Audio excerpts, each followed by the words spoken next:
el Sponsen. Espero que este tema sea de su interés y sobre todo de utilidad práctica en la consulta con nuestros pacientes. Los temas que voy a tratar son antecedentes, definición, los mecanismos de acción que tiene esta dieta cetogénica, las indicaciones en el tratamiento para enfermedades crónicas no transmisibles, tipos y distribución nutrimental y sus aplicaciones prácticas. Entonces vamos a empezar con los antecedentes.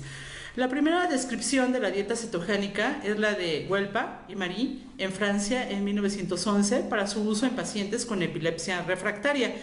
Este tipo de epilepsia refractaria quiere decir intratable debido a que niños el índice terapéutico de los antiepilépticos es muy estrecho, entonces no se pueden incrementar las dosis a un nivel por arriba de estos índices terapéuticos, ya que serían tóxicos. En 1921, en Estados Unidos, Galen publica los resultados de 30 pacientes con epilepsia que fueron sometidos a 20 días de ayuno. Se pensaba que la epilepsia estaba ocasionada por una intoxicación, pero que ésta podía depurarse dejando al intestino en reposo. La dieta cetogénica se ha utilizado desde 1920 para el tratamiento de las convulsiones epilépticas en niños. Sin embargo, también se ha podido utilizar como propuesta terapéutica para el sobrepeso y la obesidad a partir de 1970, siendo sus principales impulsores los libros publicados sobre la dieta de Atkins. La pérdida de peso es una consecuencia del balance energético negativo, por lo tanto el ayuno prolongado sería la mejor técnica para reducir de peso. Sin embargo, causa hambre, pérdida de masa magra, neutropenia y aumenta los niveles de bilirrubina. La pérdida total de nitrógeno después de 3 a 4 semanas de inanición sería de 200 gramos. Esto equivaldría a 1.250 gramos de proteínas y lo que representa una pérdida de 6 kilogramos de tejido muscular. Además, la reintroducción de los alimentos podría ocasionar la rápida recuperación del peso perdido. ¿Pero qué es una dieta cetogénica? Se denomina dieta cetogénica aquella que es alta en lípidos y baja en proteínas y carbohidratos. Menos, en el caso de los carbohidratos, menos de 50 gramos por día. Esto con el objetivo de simular los cambios bioquímicos asociados al ayuno en el control de la crisis epiléptica. Se usa cuando la terapia farmacológica, como ya les había mencionado, no ha sido efectiva o puede haber efectos adversos al incrementar la dosis terapéutica. Produce cetosis, la cual tiene el efecto de controlar las convulsiones o reducir su frecuencia. ¿Pero qué es la cetosis?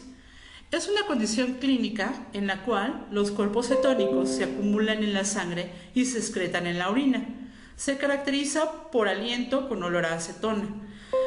La cetoacidosis es diferente a la cetosis. ¿Por qué? Porque en la cetoacidosis hay un aumento anormal en las concentraciones de iones hidrógeno, es lo que se denomina acidosis, y ocurre cuando hay un metabolismo anormal de los carbohidratos.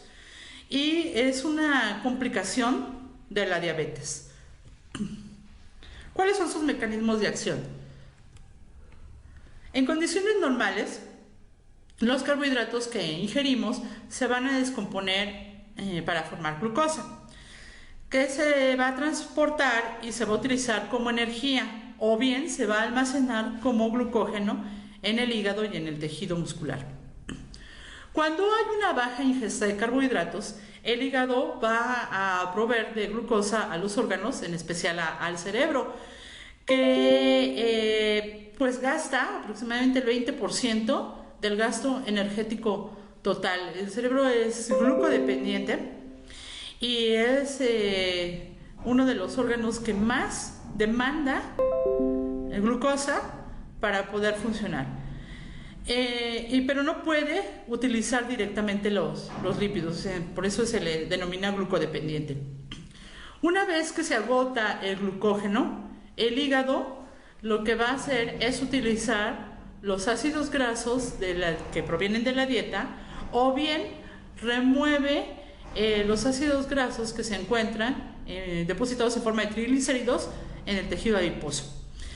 Y se realiza la lipólisis a través de la beta-oxidación, produciendo los denominados cuerpos cetónicos. Los cuerpos cetónicos se liberan al torrente sanguíneo, se absorben por el cerebro y por otros órganos, también se van a transportar a las mitocondrias. Estos son tres: acetoacetato, beta-hidroxibutirato y acetona. El exceso de acetoacetato y beta-hidroxibutirato se va a eliminar a través de la orina. Y en el caso de la acetona, su exceso, como es más volátil en comparación con los otros dos, se va a exhalar. Entonces, eso es lo que hace que las personas que llevan este tipo de dieta cetogénica y que están en un estado de cetosis, tengan aliento a acetona.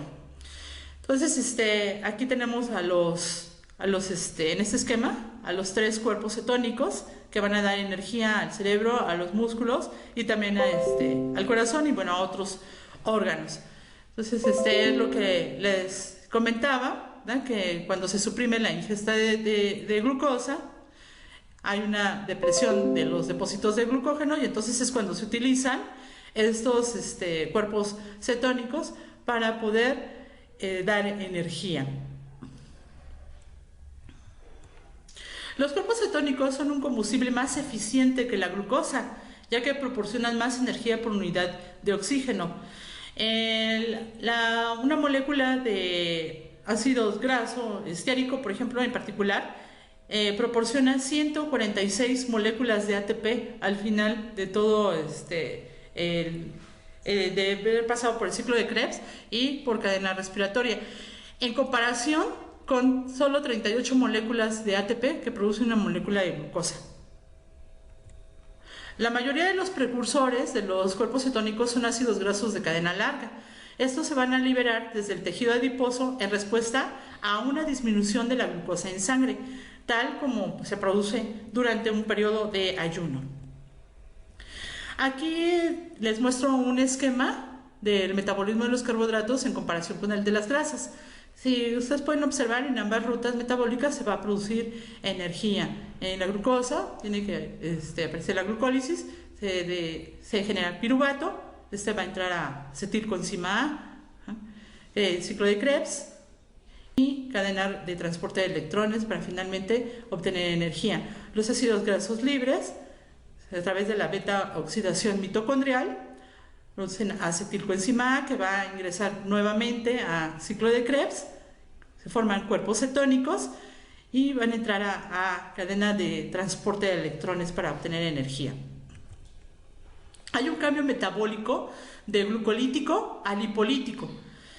Este cambio se ha observado por algunos investigadores que evita la insulinoresistencia, favorece la síntesis de glucógeno y mejora el perfil glucémico y la hemoglobina glucosilada en pacientes con diabetes. En el ciclo de Krebs aumenta el acetilcoenzima A y el beta-hidroxibutirato, incrementando la actividad redox de la cadena respiratoria mitocondrial. Esto con el potencial efecto de aumentar la producción de ATP, como ya les había mencionado, que es más eficiente en cuanto a la producción de energía. Los cuerpos cetónicos tienen efecto antioxidante al inhibir la producción de especies reactivas de oxígeno, los ROS.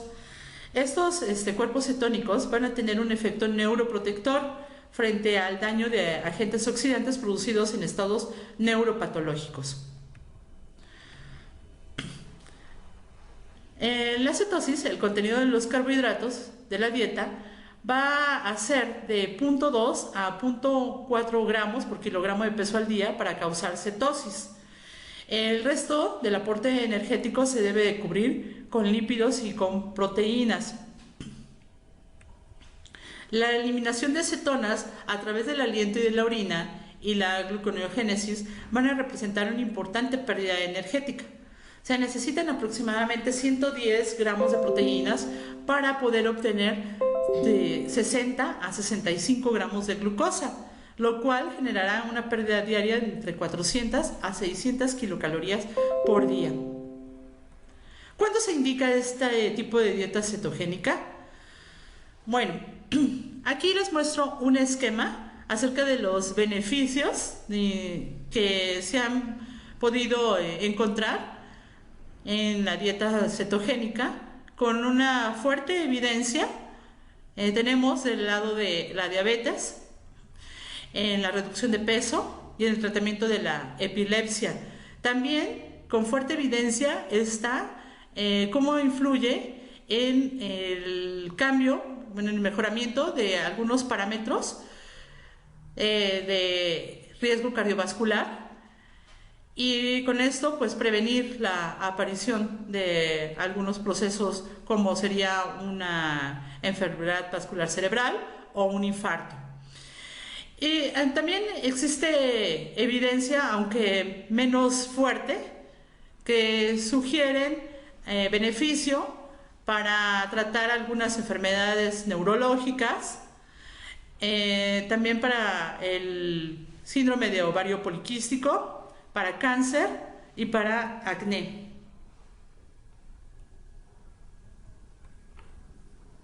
En cuanto al cáncer, el metabolismo energético de las células cancerosas depende de la glucólisis aeróbica.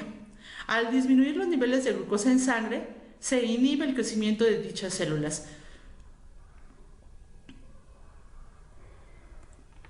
Con respecto a las enfermedades neurodegenerativas, los cuerpos cetónicos van a tener efectos pleitrópicos. Son anticonvulsionantes, antiinflamatorios, son moduladores de la biogénesis mitocondrial y antioxidantes. En la dieta cetogénica se ha visto que es eficaz en algunas enfermedades neurodegenerativas como Alzheimer, Parkinson y esclerosis múltiple.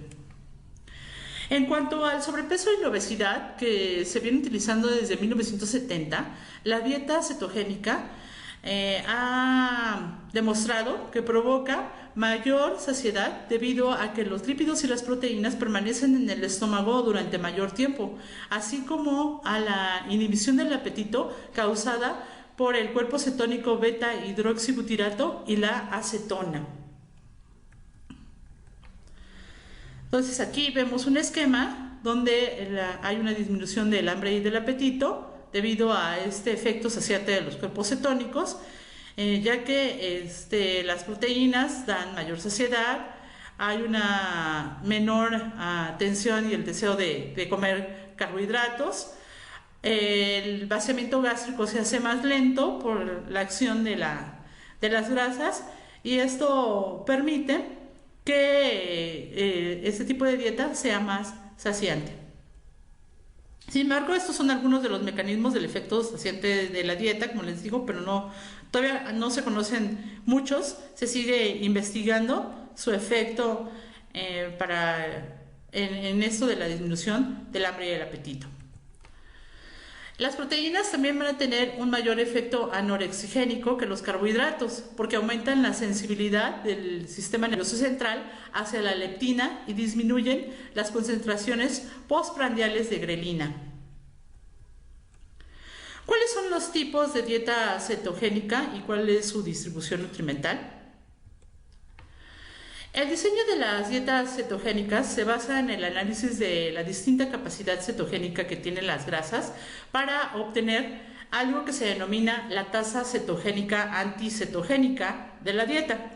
Y se ha propuesto la siguiente fórmula, donde esta tasa cetogénica anticetogénica es igual a dividir 0.9 por la cantidad en gramos de grasa más 0.46 por la cantidad en gramos de proteínas entre la cantidad de gramos de carbohidratos más 0.1 por los gramos de grasa que aporta la dieta más 0.58 por los gramos de proteína de la dieta.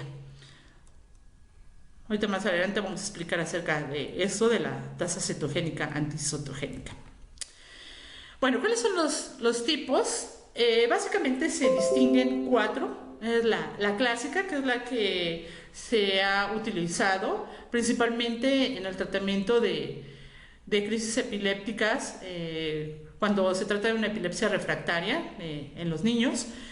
La dieta cetogénica de triglicéridos de cadena media, la dieta Atkins modificada y la dieta de bajo índice glucémico. Empezaremos con la clásica. Esta es una dieta alta en grasas, como es la característica significativa de todas las dietas cetogénicas. Se considera que el 90% de la energía ingerida con esta dieta clásica cetogénica es del 90%. En su mayoría son triglicéridos de cadena larga, con un muy bajo contenido de carbohidratos y una cantidad adecuada de proteínas. Se puede utilizar una proporción de 3:1 y de 4:1, entonces hay 2 modalidades de la dieta cetogénica clásica, lo que significa que por cada 3 o 4 gramos de grasa se va a dar 1 gramo de proteínas y de carbohidratos. Puede modificarse su contenido de grasa sustituyendo los ácidos grasos saturados de origen animal por grasas poliinsaturadas o monoinsaturadas. Esto pues en relación a las necesidades del paciente y también para hacer que la dieta sea más saludable. En cuanto al siguiente tipo de dieta cetogénica con triglicéridos de cadena media, la diferencia radica únicamente en el tipo de grasas que se utiliza. Los lípidos, que son los triglicéridos de cadena media, se van a metabolizar más rápidamente que los de cadena larga que tiene la dieta cetogénica clásica y por lo tanto se va a conseguir una cetosis con mayor rapidez, esto permitiendo que con proporciones muy bajas, que van de 1.2 a 1, se logren resultados como con una dieta cetogénica clásica, que suele ser más restrictiva. La dieta va a tener mejor palatabilidad y por lo tanto también una mayor adherencia. Sin embargo, puede tener efectos adversos en el sistema gastrointestinal, ya que estos triglicéridos de cadena media pueden ocasionar diarrea, vómitos, principalmente. La dieta Atkins modificada es el tercer tipo de dietas cetogénicas, se denomina DAM. La DAM va a permitir una liberación de proteínas y de lípidos, limitando los carbohidratos con aumentos progresivos de acuerdo con la tolerancia y los resultados. La composición de la proporción va a ser de 0.9 a 1:1. Con un 65% de las calorías procedentes de grasa. Vemos que aquí hay una variante. Si recuerdan, la dieta cetogénica clásica manejaba un 90% de las grasas procedentes de las calorías procedentes de grasa. En cambio, en esta solamente es un 65%. Los carbohidratos se van a limitar a 10 gramos por día en un inicio, cuando se establece este tipo de dieta, la DAM, con un aumento progresivo después de un mes a 15 gramos de carbohidratos diarios y después a 20 gramos según vaya siendo la tolerancia que tenga el paciente. Y finalmente, el cuarto tipo de dieta cetogénica es la de bajo índice glucémico. Esta dieta fue creada con el propósito de mantener los niveles de glucosa en sangre estables. También se ha encontrado con la denominación de la llamada dieta de la zona. De la zona porque precisamente hacía esto, que solamente se mantuvieran los niveles de glucosa en determinado rango, y cuando eso no sucedía, pues se tenía que disminuir la cantidad de alimentos, sobre todo los que tuvieran índices glucémicos elevados.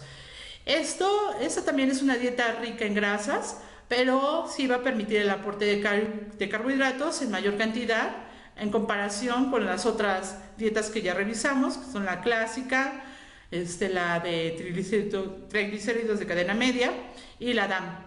Se hace un control de la cantidad de carbohidratos eligiendo principalmente los alimentos, como ya les había mencionado, que tengan un índice glucémico bajo, que sea menor de 50, prefiriendo aquellos que sean altos en contenido de fibra.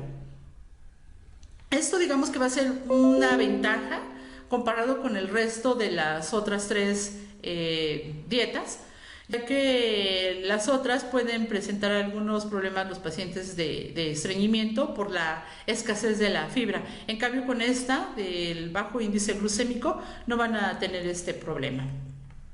Aquí les muestro una tabla donde nos señala el tipo de dieta en las grasas de los alimentos, el porcentaje del valor calórico total, los triglicéridos de cadena media también, cuál es su porcentaje del valor calórico total, las proteínas, los carbohidratos y la relación cetogénica. Por ejemplo, tenemos aquí la clásica 4:1, la relación 4:1. Las grasas, como ya había dicho, son el 90% y las proteínas y carbohidratos solamente se dan ambos en un porcentaje del 10% del valor calórico. La clásica ya disminuye las grasas, están en 87, y las proteínas y los carbohidratos juntos representan un porcentaje de 13 del valor calórico total. En cuanto a la de triglicéridos de cadena media, también aquí las grasas de los alimentos, provenientes de los alimentos, van a ser del 11%, y el mayor aporte de grasas va a ser de los triglicéridos de cadena media, con un 60% del valor calórico total, y el resto de proteínas y carbohidratos. Si se dan cuenta, aquí los carbohidratos ya se consideran como un aporte separado de las proteínas. Para el caso de la llamada combinada, esto es porque puede manejarse una mayor cantidad de grasas provenientes de los alimentos y una menor cantidad de triglicéridos de cadena media. En la dieta modificada de Atkins, también el aporte de grasa es menor, ya que permite un mayor ingreso en el porcentaje de las proteínas, y los carbohidratos siguen siendo escasos. En la de bajo índice glucémico, aquí observamos que se liberan, por así decirlo, un poco más la cantidad de carbohidratos que aportan en un determinado porcentaje del valor calórico total, y se disminuye ahí la cantidad de grasas, aunque sigue siendo alto, de un 35 a un 40% de la energía total. Es lo que va a aportar las grasas para la dieta de bajo índice glucémico. Y bueno, las proteínas se mantienen dentro de los rangos considerados normales para una dieta estándar. ¿Cuál es el protocolo de manejo?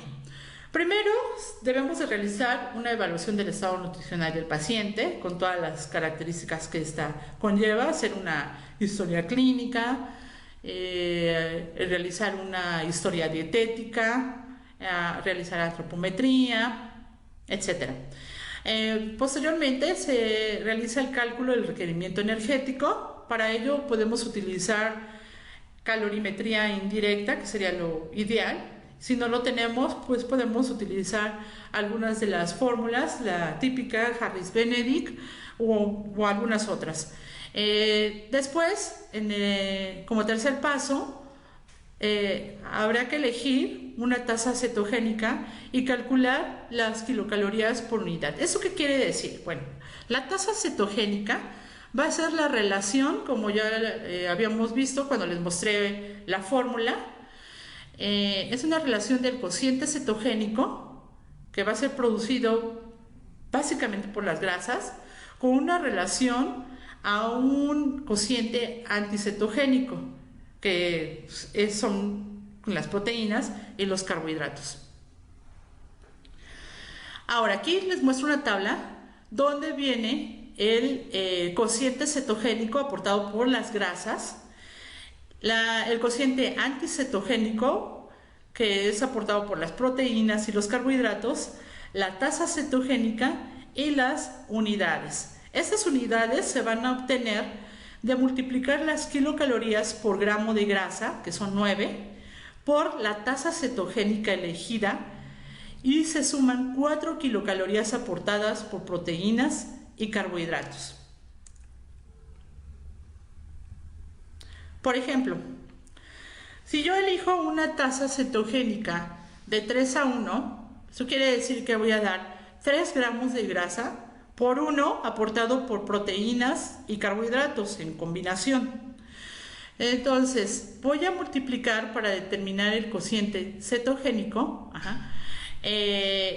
Veo cuál es mi cociente cetogénico en la relación 3:1, es 3, por las kilocalorías aportadas por las grasas, por 9. Entonces 3 por 9 me dan 27. Ahora voy a calcular el cociente anticetogénico.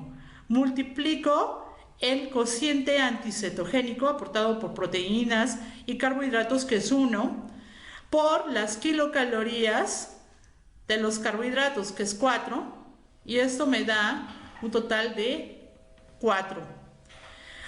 Ahora voy a hacer una suma. 27, sumo el cociente cetogénico y el cociente anticetogénico, 27 más 4, me dan un total de 31. Esas son entonces las unidades que va a aportarme esta tasa cetogénica. Regresando a la tabla que les había mostrado, ahí ya están calculadas las unidades que van a aportar cada una de estas tasas cetogénicas. Por ejemplo, si yo elijo una tasa cetogénica de 4:1, es decir, que voy a dar 4 gramos de grasa por 1 de proteínas y carbohidratos, las unidades generadas de kilocalorías van a ser 13. En la de 3:1, de 22, de 2:1, 31, y de 1:1, 40. Ahora bien, ya que tengo este número de unidad, dependiendo de la tasa cetogénica, voy a determinar cuántas unidades por día requiero. El requerimiento entonces energético total, que se calculó en el paso número 2, obtenido de las fórmulas cualquiera que ustedes quieran o de calorimetría indirecta, se va a dividir entre las unidades de la tasa cetogénica elegida. Por ejemplo, vamos a suponer que yo obtuve del cálculo del requerimiento energético de mi paciente 1900 kilocalorías. Estas las voy a dividir entre las unidades correspondientes a la tasa cetogénica que elegí, que es la de 3:1. Entonces es 31. 1900 kilocalorías entre 31 me van a dar como resultado 61 unidades por día. Ya que tengo estos resultados, voy a calcular los gramos de lípidos. ¿Cómo se calculan estos? Se multiplica las unidades por día por el cociente cetogénico. Depende de la tasa que yo ya haya elegido. Por ejemplo, pueden ser de 1, 2, 3 o 4. Y esto me va a dar entonces los gramos de lípidos. Veamos con el ejemplo que habíamos estado manejando. Entonces teníamos que las unidades son 61. Esto por la tasa cetogénica que elegí, que es de 3:1, lo voy a multiplicar entonces por el cociente cetogénico, o sea, por el número que se encuentra arriba, digamos, en la relación, que es 3. 61 por 3 me van a dar un total de 183 gramos por día de lípidos que debe de ingerir este paciente. Ya que calculé los gramos de lípidos, ahora voy a calcular los gramos de proteínas. Se hacen de la misma forma, pero en este caso, en lugar de utilizar el cociente cetogénico de la tasa cetogénica que elegí, voy a utilizar el cociente anticetogénico. Entonces, tengo que, siguiendo el ejemplo, que es 61 por 1, me va a dar 61 gramos por día de proteínas. Aquí quiero hacer una pausa para comentarles que para que yo pueda calcular ahora la cantidad de gramos de carbohidratos, voy a necesitar saber cuál es el requerimiento normal de proteínas o recomendable para mi paciente, y eso lo puedo determinar utilizando algunas tablas de referencia que determinan los gramos por kilogramo de peso ideal o de peso actual al día de proteínas que se deben de ingerir. O bien yo lo puedo determinar de acuerdo a las características propias de mi paciente, su edad, su sexo, su estado fisiológico. Vamos a suponer que el paciente que estamos poniendo en el ejemplo tiene un peso de 55 kilocalorías, y yo encuentro que el requerimiento o la recomendación de proteínas para este paciente es de 1 gramo por kilogramo de peso actual. Entonces voy a multiplicar 55 por ese gramo de proteínas y me da un total de 55 gramos por día. Este dato lo vamos a ocupar para calcular los carbohidratos. Ahora, ¿cómo se hace esto?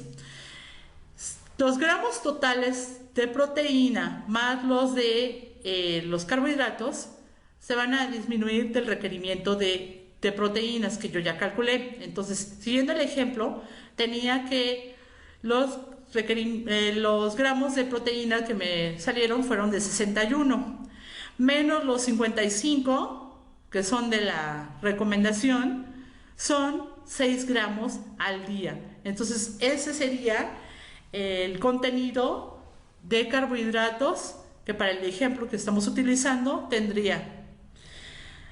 Posteriormente verificamos las kilocalorías totales. Entonces tenemos esta tabla, el cuadro dietosintético, que ya todos lo conocen, los nutrimentos, lípidos. Obtuvimos que son 183 gramos, esto me va a dar un total de 1647 kilocalorías, lo que representa un aporte del 86% al valor calórico total.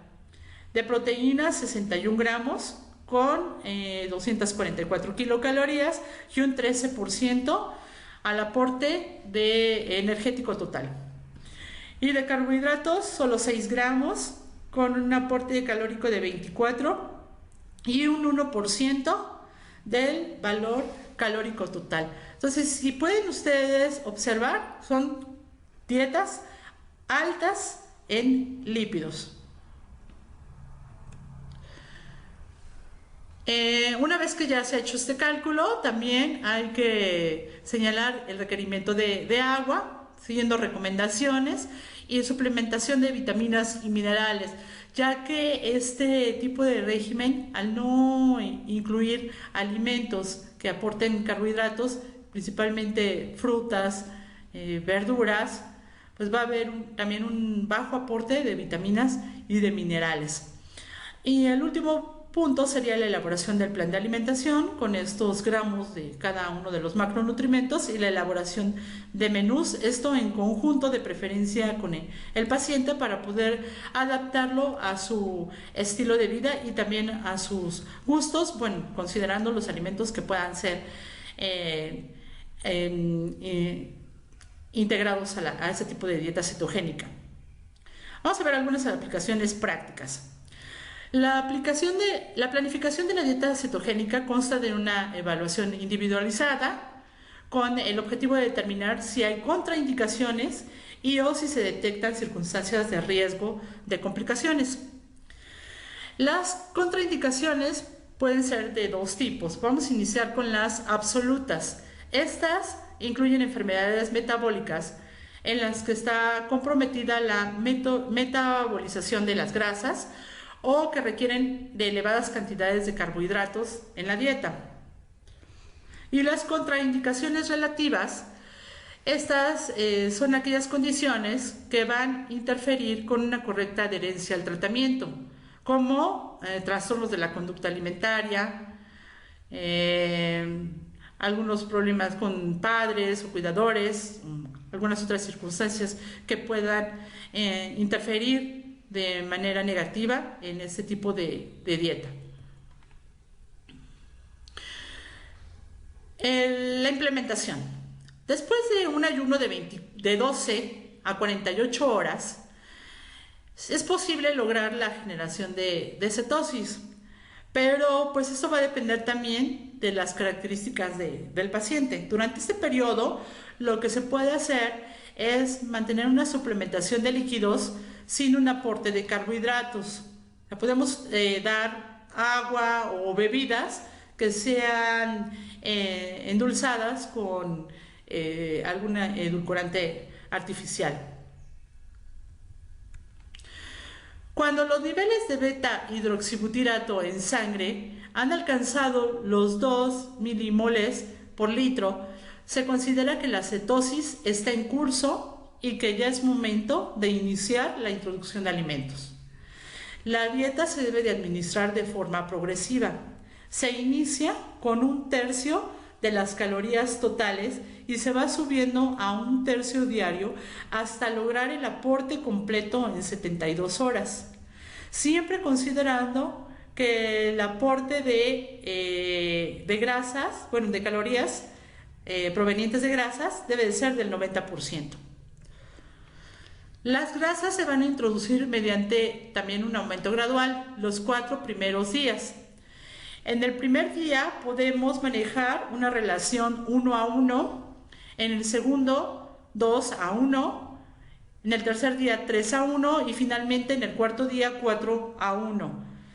En esta relación de 4:1 ya se logra que el 90% de las calorías sean aportadas por grasa. La dieta cetogénica va a ser, como también ya les había dicho, inadecuada en vitaminas del complejo B, vitamina C, folato, calcio, hierro y zinc, por lo que se precisa su suplementación. Los alimentos con alto contenido de carbohidratos se van a excluir de esta dieta y las fuentes de grasa concentrada como son mantequilla, crema, tocino, mayonesa, aderezos para ensaladas y aceites se van a incrementar. Se debe poner atención a la presencia de síntomas y signos secundarios a la cetosis, que pueden incluir vómitos, deshidratación, acidosis, hipoglicemia y algunas otras complicaciones metabólicas. Si a la semana de empezada la dieta se obtienen valores constantes de beta-hidroxibutirato entre 2 a 5 milimoles por litro, se considera que la cetosis es adecuada y entonces se pasa a la fase de mantenimiento. ¿Cómo vamos a hacer este mantenimiento, este seguimiento de la dieta? Durante el primer mes de inicio de la dieta se recomienda tener citas semanales. Cada 15 días durante 2 meses para ajustar un estado de cetosis óptimo, ver la adherencia y manejo de los efectos adversos. Posteriormente se va a realizar un seguimiento cada 3 meses. ¿Qué es lo que se va a evaluar? Pues comprobar el cumplimiento de la dieta. ¿Esto cómo lo podemos saber? Puede realizarse una cetonuria o bien también evaluando los niveles de beta-hidroxibutirato en sangre. También hay que revisar laboratoriales de sangre y orina para evaluar la función renal, el equilibrio ácido-base y el perfil lipídico. Además, durante esas consultas también se debe evaluar marcadores nutricionales como la prealbúmina, los depósitos de hierro, vitaminas u oligoelementos como el zinc y el selenio. ¿Cuánto tiempo puede durar esta dieta? Aquí existe actualmente mucha controversia. No existe una recomendación clara sobre el tiempo que se debe de mantener, pero lo que sí se ha visto que en centros hospitalarios que tratan a niños básicamente con epilepsia, que llevan la dieta cetogénica clásica y que tienen mucha experiencia en esto, sugieren que puede ser mantenida hasta por 2 años. Aunque, dadas las características y el tipo de alimentos que tiene, es difícil su adherencia y su seguimiento por periodos tan prolongados. ¿Cómo se debe de suspender? No se debe de quitar así de un día para otro, sino que debe de ser individualizada esta suspensión. Y también debe de ser progresiva. A mayor tiempo que se mantuvo la dieta, también debe de ser mayor el tiempo para retirarla de forma progresiva. Si, por ejemplo, tardó, no sé, a lo mejor 6 meses con esa dieta, el tiempo de retirada debe de ser igual de 6 meses.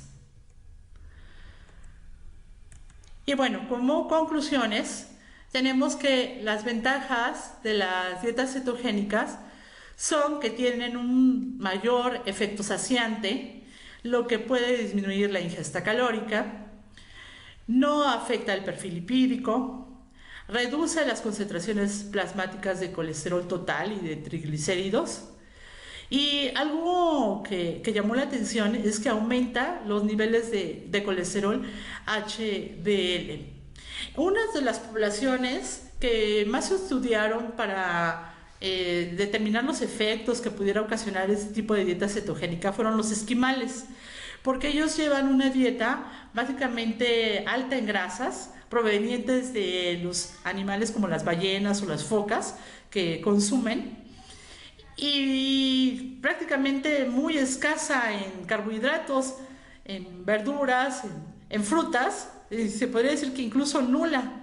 Entonces su dieta está basada en grasas de origen animal, pero son animales marinos, peces. Entonces las grasas son omega 3, que se han visto sus beneficios, ya están ampliamente estudiados sobre el perfil lipídico y como un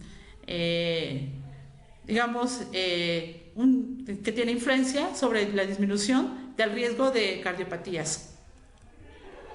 Las desventajas que van a tener estas dietas es que limita la ingesta de vitaminas, minerales y fibra. También puede ocasionar efectos adversos, principalmente estreñimiento por la baja cantidad de carbohidratos y por tanto de fibra.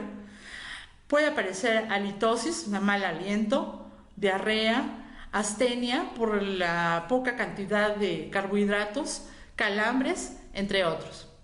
Su seguimiento y su adherencia no es fácil, como ya se los comentaba, y requiere tener cierta preparación y conocimiento sobre la composición de los alimentos para no ingerir más carbohidratos de los permitidos.